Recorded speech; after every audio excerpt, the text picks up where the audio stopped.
video hi chuanin in Aadhaar le bank anh link le anh link lo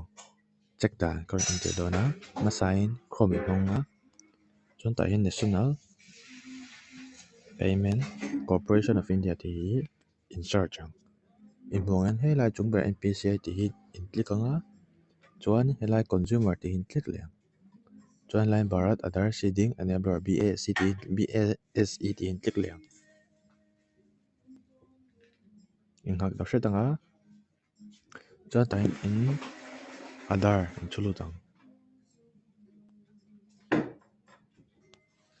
chuan ta hian helai kapcha hi in da lut le chuan check status ti hi in click le chuan ai link na number a khan OTP ron thlenga in hmongen 924543 chuan submit hi tikang